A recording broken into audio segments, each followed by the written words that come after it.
crayfish chowder. No soup today, on account of there being no crayfish. I reckon you've not heard, but all I caught was a corpse. I awoke at the crack of dawn, as I do each day, but when I looked up, I beheld a blood-red sky. This corpse is precisely why we're here. For the man whom you've invited to join you at the table was summoned from a far-off land by her gracious magnificence. He is tasked with tracking and killing the beast. We invited 2 men to join us, yet since Sir the Peyrat in temperament is more akin to hare than hound, I surmise the other is the hunter. With whom do we have the pleasure? Name's Geralt. A humble introduction. You've clearly not tarried long with Sir the Peyrat. Spare us the petty insults. Geralt is a master of the witchering trade. He has questions concerning the beast's last victim. I was the one to find the corpse. The sun had just risen when I awoke, sat straight up in my bed, looked out the window, and beheld a sky red as blood. Ask Geralt, please, or we shall be here till winter.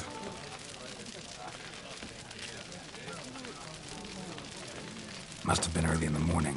Went to check your nets and then... I stepped out of my hut and saw... By my troth, to the point, man! You found a body ensnared in your crayfish nets. We know this already. What happened then? Did you see anyone nearby? Did you spy anything noteworthy? Anything at all? Not a soul around, just me. As for noteworthy... well... What did you see? But be warned, if I hear the sky was red again... I saw a head bobbing, eyes bulging, the tongue blue and popped out.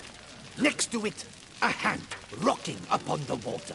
Get a good look at the body parts? They gave me such a fright. I bolted to town, fast as my legs would take me, then returned with guardsmen who told me to keep out of their way. They had a hard haul. The parts were so tangled up in my nets, they were forced to cut them. Need to examine the body. Know where they took it? They ferried it across, then loaded it on a cart and hauled it to a cellar at Corvo Bianco to keep it cool, see? What? Why, Corvo Bianco is Baron Russell's estate. When he learns they've turned his cellar into a morgue, he'll set his hounds on them. While you were gallivanting about the north, his vineyard was auctioned off. Who was that? Woman who just left. Didn't see her before. Didn't notice her walk in either. Doubtless Linnis, the innkeep's daughter. But hold, Geralt, because this is an outrage. Russell's vineyard was auctioned off? Inconceivable. It is no secret. The Baron had gambling debts up to his ears. It finally came time to collect. His creditors auctioned off his property. The Ducal Chancellery bought it, in fact. Russell now bunks with his brother in Vicofaro. I told Russell he'd get his comeuppance. How long can one throw on past heroics? His creditors must finally have to find that his promises meant nothing. Such are the times. Today's knights are pale shadows of the heroes of yore. It's true what they say. God sent the beast to punish us for straying from the old paths. So folk think the beast's divine punishment. Knights have turned their backs on the old customs. Where they were defenders of the duchy, they're now defenders of their own tushes. Why, you insolent... Let him talk. The Duchess trades in titles, grants honors to ill-doers.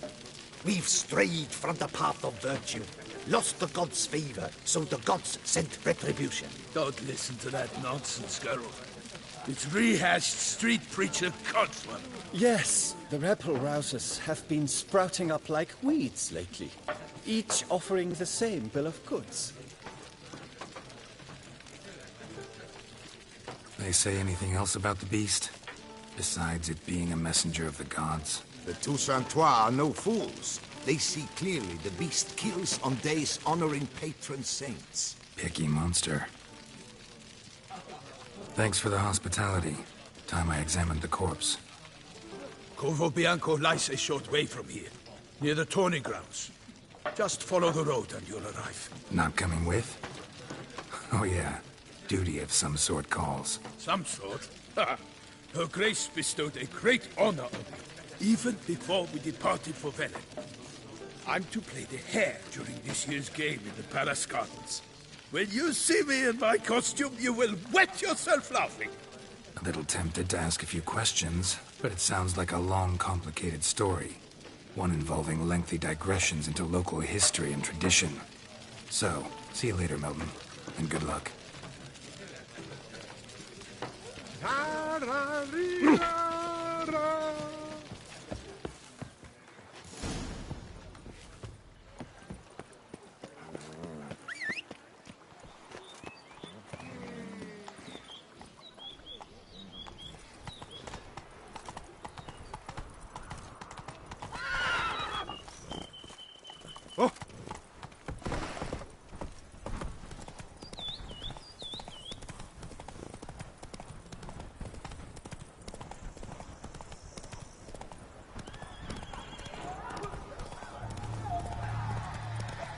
Sounds of a fight.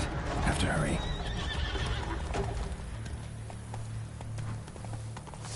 Damn it. Killer must still be here. In the cellar. Gotta be.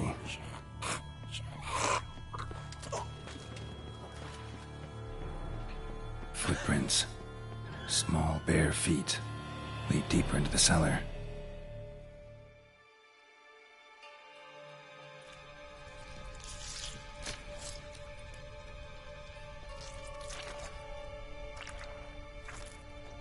You. Saw you at the inn.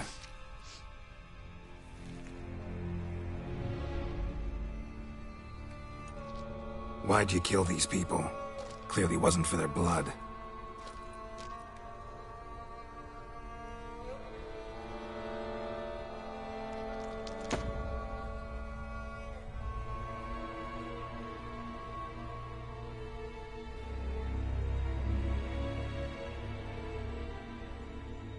We don't have to fight.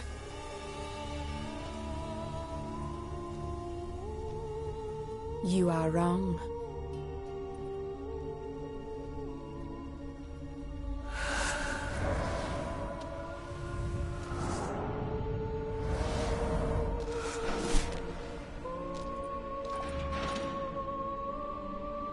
I cannot let you leave.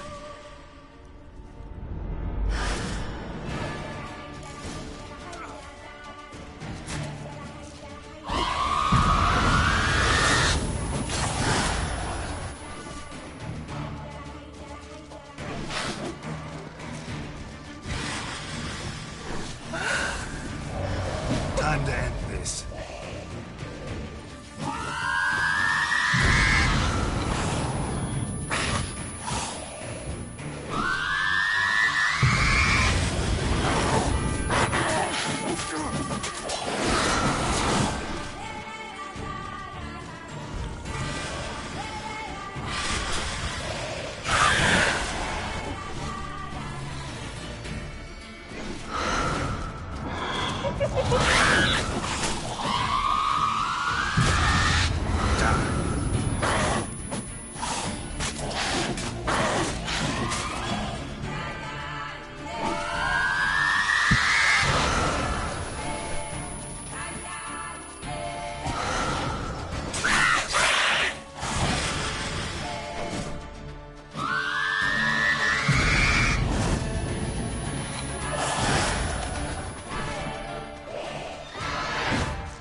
Killed all these men to get to the body.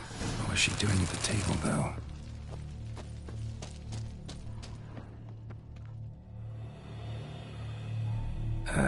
Stinks. Waterlogged. Both hands amputated. Body was quartered just as I thought. Laid in water for some time. Head swollen, and something took a few bites out of it. Something in the throat. A pouch, bulging with coins. Nilfgaardian florins, from several different provinces. If the murderer did this, means we're dealing with a sentient, thinking beast.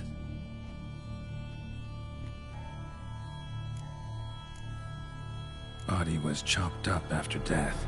Blows struck with great force, but bones sliced through, not crushed. Creature that killed him had long claws, sharp as a witcher's blade. First sank its claws into the victim's heart. No Bruxa did this. Third hand. A spare? Except it's clearly not the victim's. Guardsmen must have not noticed it as they picked everything up. How's this possible? Still warm. Blood still flowing? Several monster species can regenerate. Never heard of that happening to their severed limbs, though. Or of their limbs seeming completely alive after so much time. Examine the tissue more closely later. Might learn something. So, murderer was clearly a monster, but not a Bruxa. But then why'd the Bruxa come here for the severed hand? And who does the hand belong to? Why the hell's it still warm? Now, pouch shoved down the victim's throat. What's the significance? And why was he chopped up into pieces? Lots of questions, no answers so far. Need to know about the other victims. I'll ask Palmerin to get me in to see the Duchess.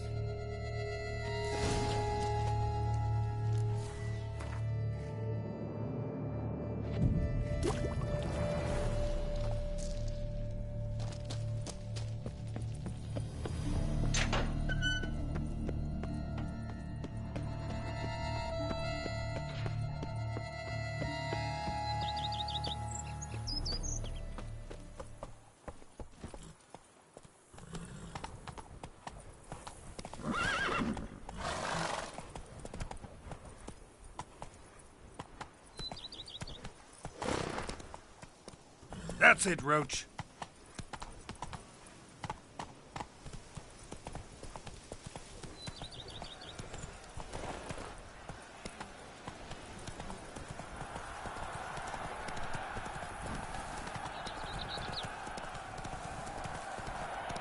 Take it easy. Eat, drink, and listen up. Oh. Ew.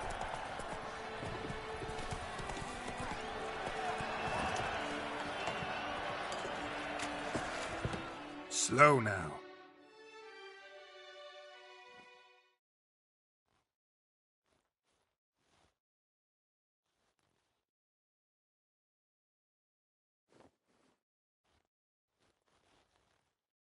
Need to speak to the Duchess, urgently. All right, you scamps. Store is done. Go find your parents. But the Palmerin, what about the story of Rittik and the dragon? They're tales for another time. But take a good look at the man who stands before you now. This is Geralt of Rivia, the master witcher who lent his valiant hand to the defeat of the giant Goliath. Master Witcher, is it true virtue always trumps villainy?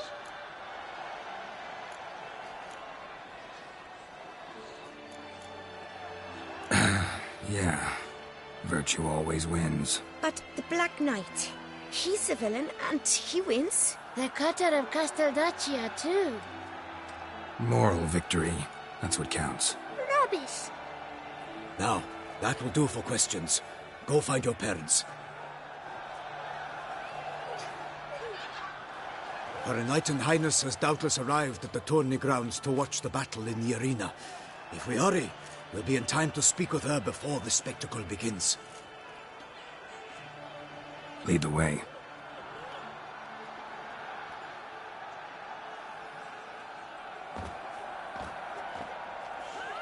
Who's fighting?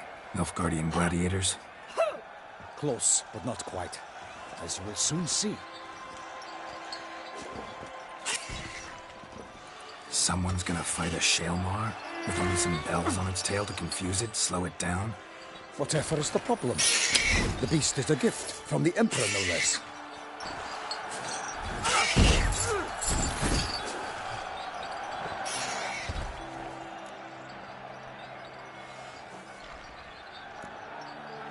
This is dangerous. Bells on its tail aren't enough. I saw a spectacle of the sort of Urina in Nunley. There, a nice defeat of a Shelmar with bells on its tail. Might have gotten lucky. Shelmar might have been lame. Who knows? Only a Witcher has a real chance against a healthy Shelmar. And that's not even every Witcher. Besides which, releasing a monster that dangerous in front of a crowd, plain irresponsible. Who's going to fight the beast? Guillaume, the young man you met. Yeah. Mentioned he'd promised his heart's captor a monster trophy. Great love demands great sacrifices. Let's go.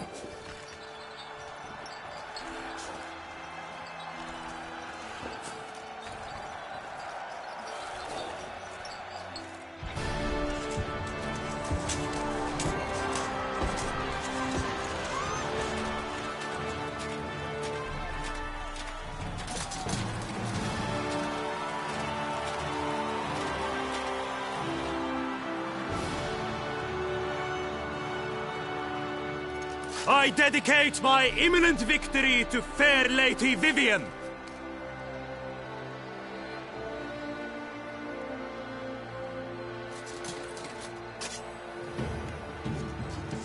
It's begun. The fight shall have to end first. We must wait.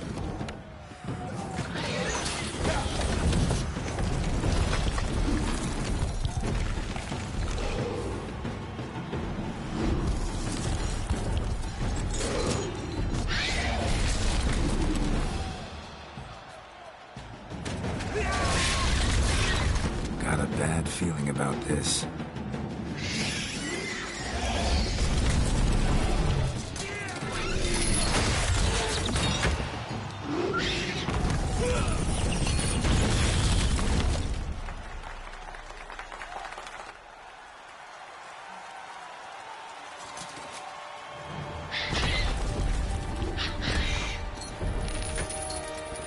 Damn it.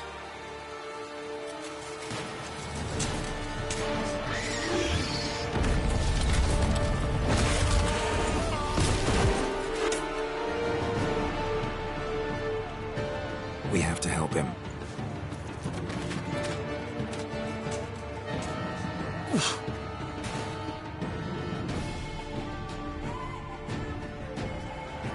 For honor! Onward! Gotta keep it down. Can only tell where we are when it hears us. Alas, for Nightling, the beast heaved down, and threw the roar and knocked him to earth. And down came the Witcher in one mighty bound to give fight to the beast. Its plans confound!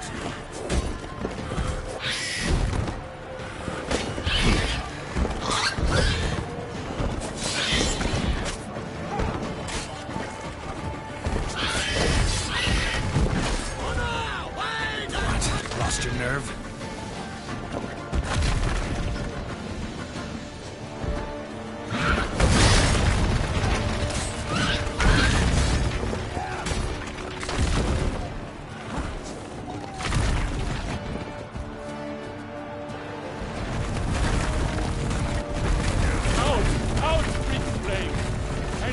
The witch's life will snub. All our hopes, alas, had turned to dust. Drink up the ocean and set fire to the wood. For nothing in this struggle can come to any good.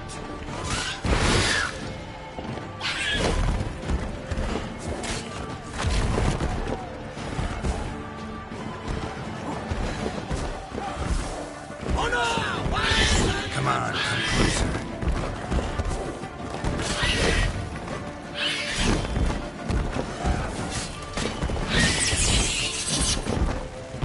The fate of the beast has been weighed by the gods. Soon the Witcher shall triumph against all odds.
bravely unto death!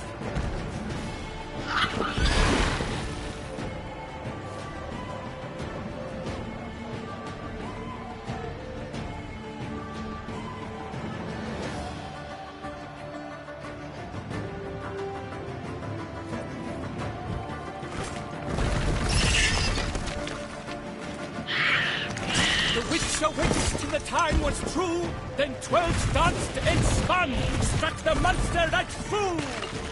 Like a bow who leaves at the love's first spurt, so the witch moved the Shelma, then its foul heart turned.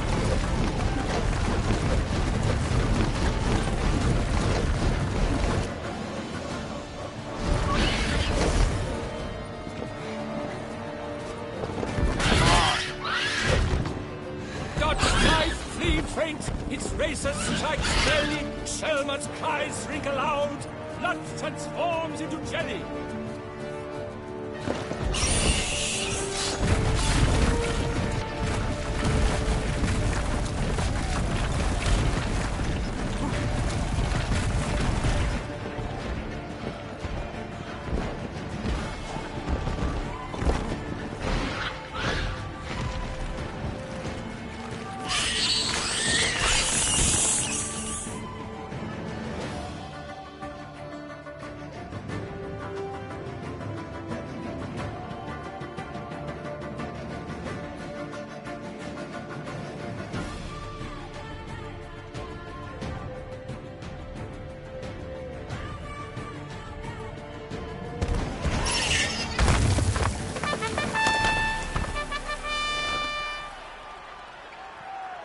The Shelma lies defeated by Geralt of Rivia, master of the witchering trade.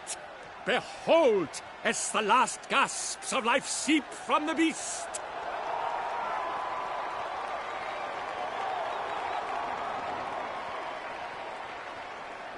Master Geralt, do what you must. Finish the deed!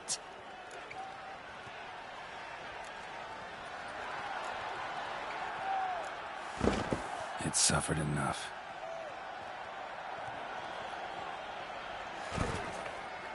The monster lies slain!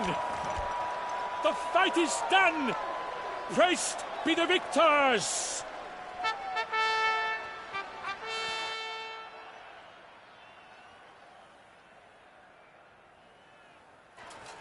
Forgive me. I am not as nimble as in my younger years. You fought bravely. Thanks for your help.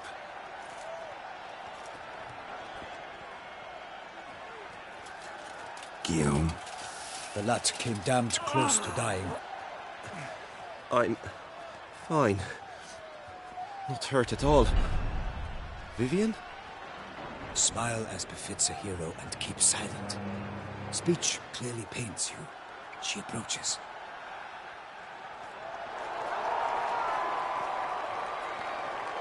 Geralt, we must talk. Vivian. You shall talk later, in the medic's tent. Geralt, magnificent, breathtaking. Your Grace. We knew that to summon you was a brilliant idea. We are delighted, ravished to have struck upon it. And I'm truly, honored. See to our young hero. Hop, hop. For we must make off with Geralt. We should talk. We had been long awaiting your arrival. Had nearly lost hope. Then suddenly, that entrance, so spectacular. Your Grace. Shaelmars are dangerous creatures, even to knights in full plate armor. Nonsense. In Toussaint, knights have battled beasts for mere glory since time immemorial. True. Guillaume suffered a few bumps, scars, and bruises, but in return gained eternal glory as he who slew the monster. What about the crowd? Say the Shaelmar had vaulted into the stands. Would have been a massacre. Geralt, though we value your fortuitous intervention in the arena, we would remind you your services have been retained, and as shall soon become clear, you will be generously compensated for completing another task altogether. Your Grace, my contract. I'd like to discuss it. Naturally, but not here. We shall need Damien. He led the investigation pending your arrival. But wherever could he be? Come, we must find him.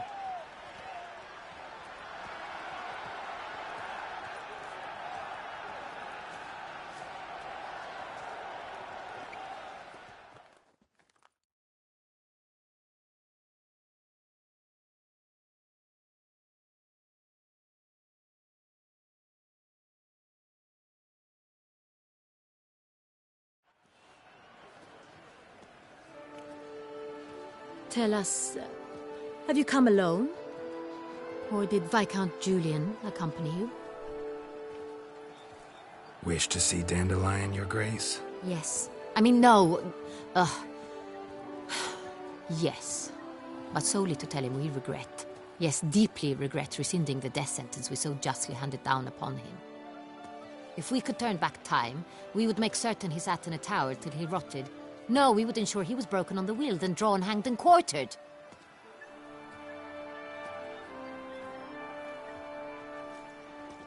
Ah, the very man we would entrust with these tasks. Damien de la Tour, captain of my personal guard. Your Grace, Witcher. Greetings. Sorry to have to tell you, but the guardsman handling the last victim's body... I know already. The creature in the cellar of Corvo Bianco.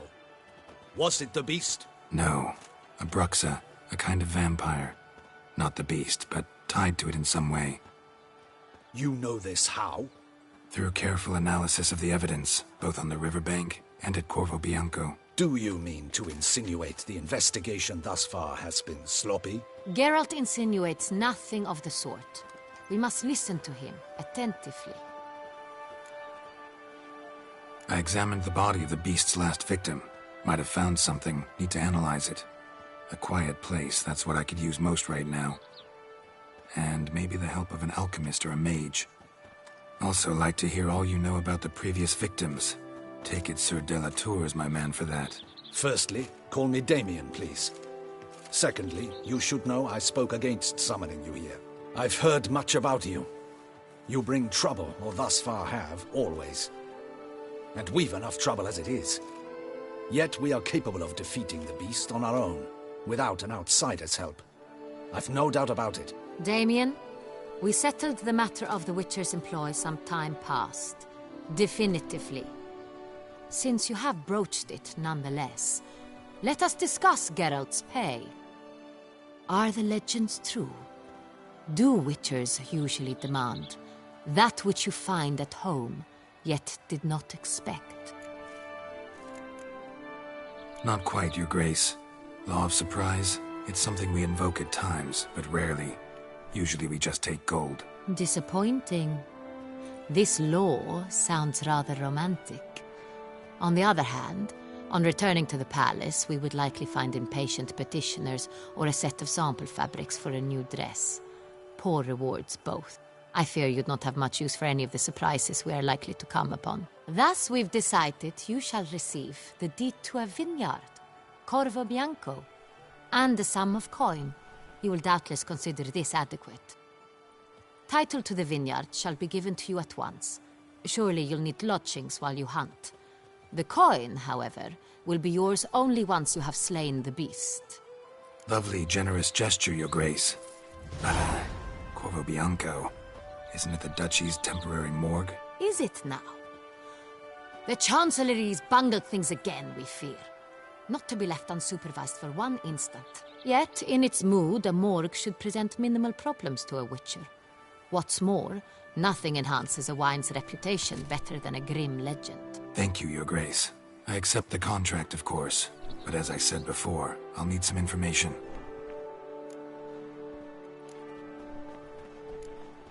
How'd it start? Who was the first victim? Crespi was the first to die.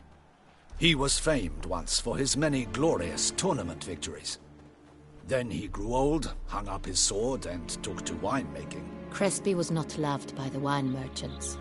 He was ruthless in business and thought to cheat many a time. He asked us for a dispensation from all court ceremonies. We did not grant it. We could not. Once you've taken the oath of a knight, you remain a knight till death. How'd he die? Where'd they find the body? Quite unusual, the circumstance. He was at a feast when suddenly one of his fellow feastgoers noticed he was missing. The town watch found him an hour later. On his hands and knees, propped against the town pillory, his sword hanging from his neck. He had died of wounds inflicted with claws, not a weapon. Blows of great force. So he died suddenly, but the body was on its knees, meaning someone posed it. So it seems. Second murder. Tell me what you know. In the city there are certain nooks. No one reasonable ventures there after dark. Ramon Dulac's corpse was found in one such place. With the first murder, terror gripped the city. Its inhabitants grew wary, kept to safe areas. Consequently, news of the second victim came to us from a group of concerned cut-purses. Criminals fear the beast? Telling in a way. Take it you've excluded the possibility that Ramon died at the hands of these bandits. Do you believe me an amateur? Not hands, but claws killed Ramon Dulac. The wound was deep, clean. His body was found in the gutter, dressed in nightshirt and cap, a pillow placed under his head, and his sword replaced by a bed warmer. Ramon Dulac, a knight who but a dozen years past was an advisor to our father, the Duke. Someone went to a lot of trouble to make him look ridiculous. Maybe revenge was the motive. It's not out of the question. Dulac had shady dealings with the criminal underworld, but no one ever came forth with concrete proof of any misdoings. So, first two victims were knights, best years behind them. The same could be said of the third. Sir Delacroix was wont to claim that in modern times knights face new challenges, enterprise being the latest addition to the chivalric virtues. He made a veritable fortune in the grain trade. Palmerin even nicknamed him Sir de la Stinchi. Found a coin pouch on his body. Contained florins dating from various times, hailing from different provinces of the Empire. Delacroix loved coin, true, but had no patience for numismatics. Lots of similarities between the victims. All the bodies were found in strange places under extraordinary circumstances. Seems the murderer, whoever or whatever it is, has some meaning to convey. These were honorable men. We are horrified by the disdain, the disrespect with which they were treated. These were knights of Toussaint. Blast it. Might be the point. From what you say, none was a model of virtue. Ever considered that's what the beast's trying to draw attention to? All the murdered men were knights who swore fealty to the 5 chivalric virtues. And even if the... Knights of Toussaint swear fealty to what virtues exactly? Honor, wisdom, generosity, valor, and compassion. 5 virtues. Why are they so important to your knights? Strange question. Your Grace, forgive me. I'm a foreigner trying to understand another land's customs. You are forgiven. According to legend, the virtues we cultivate were bestowed upon us by the Lady of the Lake. How we truly came to espouse them, none remember. In Toussaint, we believe men of low birth should be simple-hearted and obedient. We expect much more, however, of our knights. They are to be soldiers and courtiers, lords and servants. Thus, the need for clear moral guidelines. At the time of his dubbing, a knight vows to demonstrate throughout his life honor, wisdom, generosity, valor, and compassion. Beast seems to be pointing up moral decay, denouncing it. Victims were all humiliated. Might have been murdered to emphasize their lack of specific chivalric virtues. Honor compromised by the pillory. Wisdom by ridicule. Generosity by a coin pouch shoved down a throat. It seems to fit, true, though not perfectly. Can't discount the theory if it's on the lips of everyone in town. Say our reasoning's right. Next murder will be just as showy and denounce the victim's lack of the 4th virtue, valor. We can also assume that victim will be an elder knight. Let's think.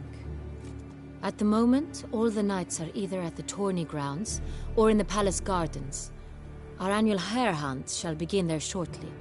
Have you heard of the custom? Milton mentioned something. Seemed excited to prance around in a bunny costume. Not sure why. Hang on. Strange circumstances. A knight advanced in years. The famed cowardice of rabbits. Could it be that simple? Is Milton de Peyrac-Peyren the next victim? Milton also knew Delacroix. Told me so down by the river. Damien! To miss something so obvious. De Peyrac-Peyren, Crespi, Delacroix, and Delac formed a knightly team. It was years ago, but... They were a team? They were close friends, tightly knit, and as such earned the trust of our father, the Duke. We often witnessed him turn to them with delicate matters. Later, their paths diverged. Unlikely to be a coincidence. Beast must know it too. It's a lead, I'm sure. Your Grace, we need to find Milton, immediately. Rather problematic. You see, the garden entertainments are due to start, and he's disguised as the Hare, hiding somewhere, waiting for some tipsy courtiers to find him. The Hare's hiding place is a carefully guarded secret. We must call off the game, at once. First and foremost, we must remain calm. Damien, order the garden searched immediately, but discreetly. By no means can we disrupt the festivities. Panic will only incite the beast to strike sooner. And you, Witcher, follow me. My gardens, my night, I shall take the fall. A murder is out of the question. I will not allow it. Not near my palace. Horses? Ready our horses!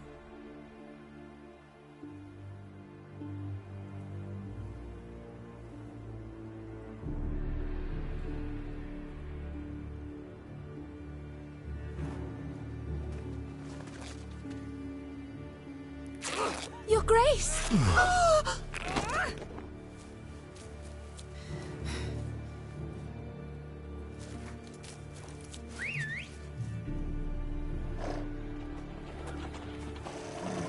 What the hell?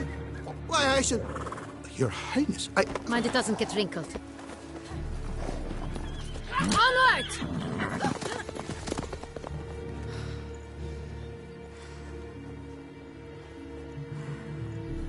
Hey! That is silk! Be careful! Give it to me!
Your Grace seems right at home in the saddle. Like the wind!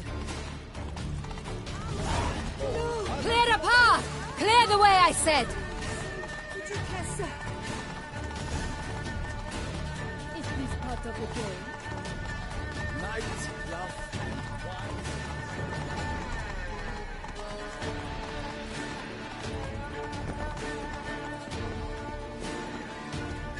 Such are the times, my good fellow.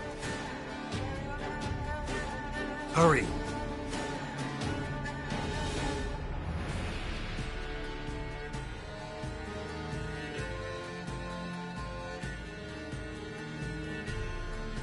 Mean we need to find those things too?